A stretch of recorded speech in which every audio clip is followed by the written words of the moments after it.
Hi friends, നമ്മളിന്ന് ഉണ്ടാക്കാൻ പോകുന്നത് ബീട്രൂട്ടിൻ്റെ ഒരു പച്ചടിയാണ്.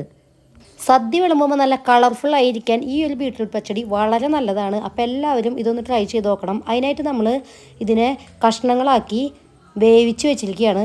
വേവിച്ച് വെച്ച ഈ ബീട്രൂട്ടിനെ നമുക്ക് മിക്സിയിലൊന്നിട്ട് കറക്കിയെടുത്ത് നല്ലൊരു പേസ്റ്റ് രൂപത്തിലാക്കാം.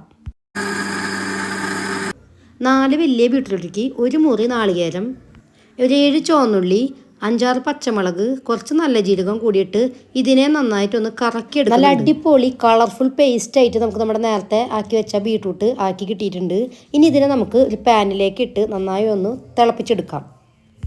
ഇനി ഇതിലേക്ക് നമുക്ക് നേരത്തെ അരച്ച് വെച്ച നാളികേരം നമുക്കിതിലേക്ക് ചേർത്ത് കൊടുക്കാം. ഒരു 8 മിനിറ്റ് നേരമാണ് നമ്മൾ ഈ ബീട്രൂട്ടിനെ തിളപ്പിക്കാൻ വെച്ചത്.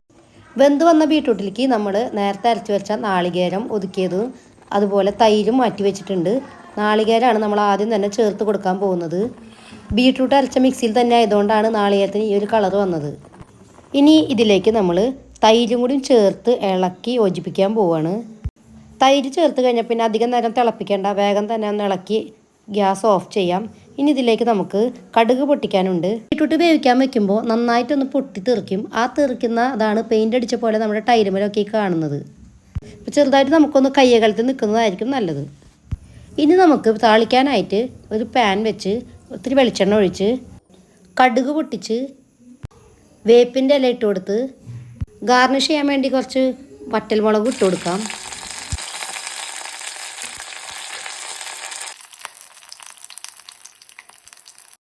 നന്നായി പൊട്ടിക്കഴിയുമ്പോൾ നമുക്ക് ഇതിനെ എടുത്തിട്ട് നമ്മുടെ ബീട്രൂട്ടിലേക്ക് ഇട്ട് കൊടുത്ത് നല്ല കളർഫുൾ ബീട്രൂട്ട് പച്ചടി ഇപ്പോൾ റെഡി ആയി കഴിഞ്ഞു. അപ്പോൾ എല്ലാവരും ഇപ്രാവശ്യം ഓണത്തിന് സദ്യക്ക് ഈ ഒരു ഐറ്റം എന്തായാലും മസ്റ്റ് ട്രൈ ചെയ്യണം. വീഡിയോ കാണണം, ലൈക്ക് ചെയ്യണം, ഷെയർ ചെയ്യണം. സബ്സ്ക്രൈബ് ചെയ്യാതെ കാണുന്നവരുണ്ടെങ്കിൽ പ്ലീസ് ഒന്ന് സബ്സ്ക്രൈബ് ചെയ്തിട്ട് കാണണം. അപ്പോൾ അടുത്ത വീഡിയോയിൽ കാണാം. Thanks for watching.